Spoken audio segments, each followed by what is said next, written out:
Les Jeux sont terminés, mais je reste encore 1 mois et demi après les Jeux pour participer justement à ce qu'on appelle donc la dissolution.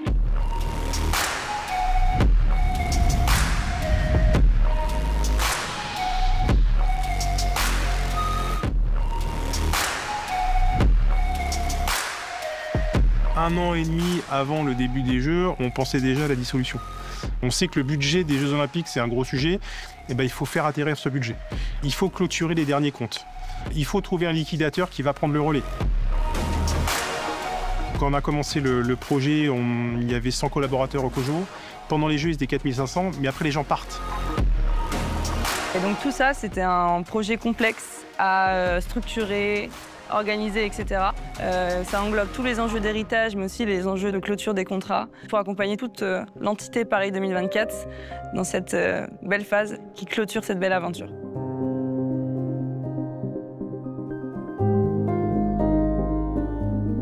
Ah mais ça fait bizarre, hein, parce que c'est ce chemin que j'ai emprunté chaque jour et chaque nuit pendant les dernières semaines, derniers mois. Le bâtiment est en train de se vider jusqu'à fin septembre, et à fin septembre, le bâtiment sera complètement restitué.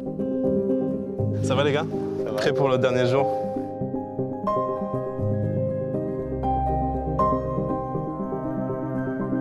Moi, j'étais juste ici, donc sur la rangée du management. Donc c'est littéralement sur cette chaise que j'ai pu travailler 12 heures d'affilée pendant tout l'été. C'est très particulier, hein, les Jeux. Les lumières du stade s'éteignent et c'est fini. Chacun rentre. J'ai l'impression d'avoir 10 000 vies, 10 000 missions. Je pense que ça m'a beaucoup fait grandir.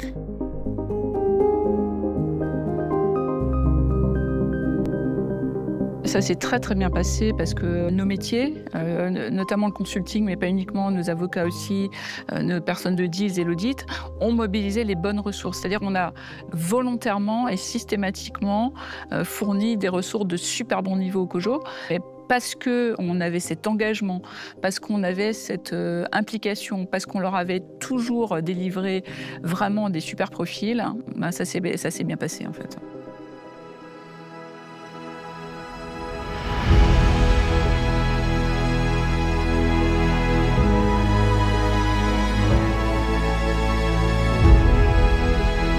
Là, maintenant, c'est vrai que c'est fini. Je viendrai de mon ordinateur il y a quelques minutes. Il faut réaliser que c'est terminé. Et ça, c'est peut-être un petit peu dur. Ça prend du temps, je pense. En vrai, je me suis surtout dit on l'a fait. Enfin, un sentiment d'avoir fini quelque chose d'incroyable. Je pensais pas en rejoignant le PWC que j'allais finir dans le vestiaire de l'équipe de France de rugby juste après leur médaille d'or. C'est une expérience qui me suivra à vie. On a fait quelque chose qui est formidable, dont on s'en souviendra encore dans 20 ans, voire même peut-être dans 100 ans. Ça a créé tellement d'émotions, tellement de souvenirs, c'était fou. Ça donne la force de se dire, en fait, ok, première aventure, on a encore tellement d'années pour créer encore d'autres choses. Voilà, d'accepter tout simplement que... Non, je suis désolée, je suis envahie par l'émotion.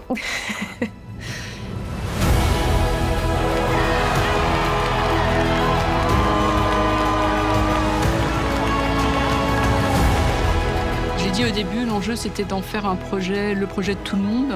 Donc voilà, cette satisfaction d'avoir des gens qui en parlent avec le sourire tout le temps, quoi. On a construit le truc en fait.